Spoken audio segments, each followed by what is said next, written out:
এই দেখো, আজকে আমি এই চালগুলো রান্না করব। এগুলো হচ্ছে রেশনের চাল, কিন্তু পোকা ধরে গিয়েছে। বাট আমি ফেলবো না, এগুলো আমি রান্না করে নেব। এগুলো আগেকার চাল বলে পোকা ধরে গিয়েছে। আর এখনও এই চালগুলো দেখো একদম ফ্রেশ চাল, বাট এগুলো রেশনের চাল। আমরা রেশনের চাল খাই।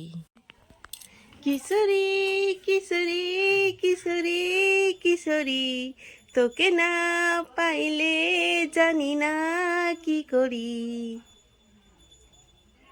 সকালে কাজের চাপটা একটু বেশি থাকে বলে আমার বড় আমার হাতে হাতে হেল্প করে দেয়।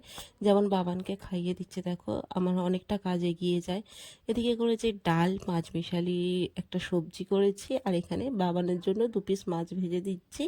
এটা শুধু বাবানেরই জন্য। আর বাবানকে দেখো, এই লাউটা পাশের বাড়ির দাদু দিদা থাকেন, দিদা এসে দিয়ে গেছে লাউ। আর এই লাউ ডাঁটা ওনাদের গাছের এগুলো। ওর বাবা খেয়ে বেরিয়ে গেছে, আর আমরাও মোটামুটি রেডি হয়ে গিয়েছি। আমরা এবার বেরোবো, তো তাড়াহুড়ো করে রেডি হচ্ছি। দেখো অনেকটা লেট হয়ে গিয়েছে। রোজই ভাবি আজ একটু তাড়াতাড়ি দোকান খুলবো, আজ একটু তাড়াতাড়ি দোকান খুলবো। তোমরা বিশ্বাস করতে পারবে না, আমি 11টা থেকে 11:30টার কমে খুলতেই পারি না কিছুতে। মানে আমি যতই তাড়াতাড়ি করি, যতই সকালে উঠি না কেন, সেই এই কাজ সেই কাজ করতে করতে আমার 11টা বেজেই যাবে বাড়ি থেকে বেরোতে।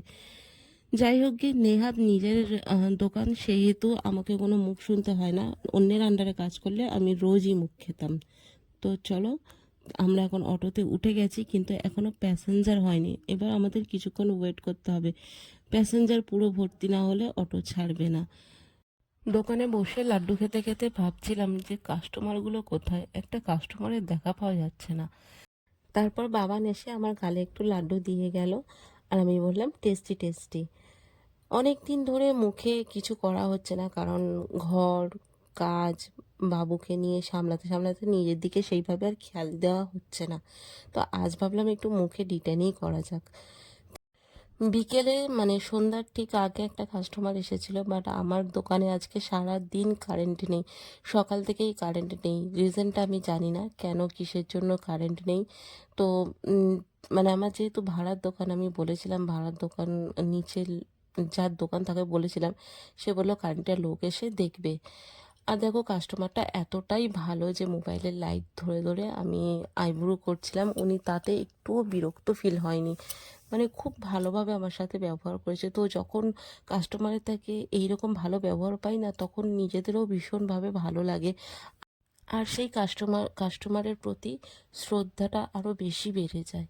তারপরে দেখো তাড়াতাড়ি দোকান বন্ধ করে চলে এসেছি, কারণ যেহেতু কারেন্ট নেই, সন্ধ্যের পর থাকা আমার বেকার।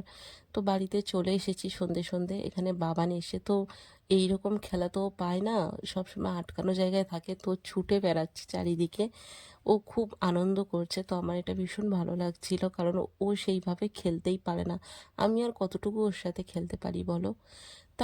তারপর বাড়িতে এসে ব্যাগ থেকে এটা টেনে বার করলো, এটা ওর মাসিমণি পাঠিয়েছে, ওর বড় মাসি।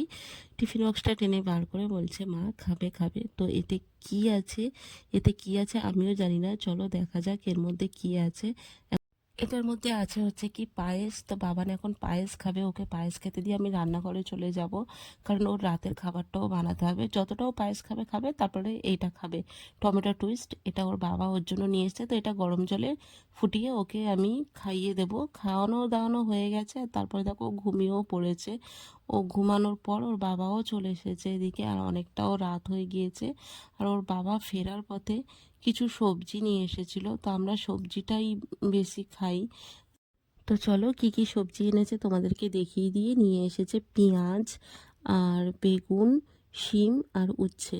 তো চলো আজকে ভিডিওটা এখানেই শেষ করছি। টাটা সবাই।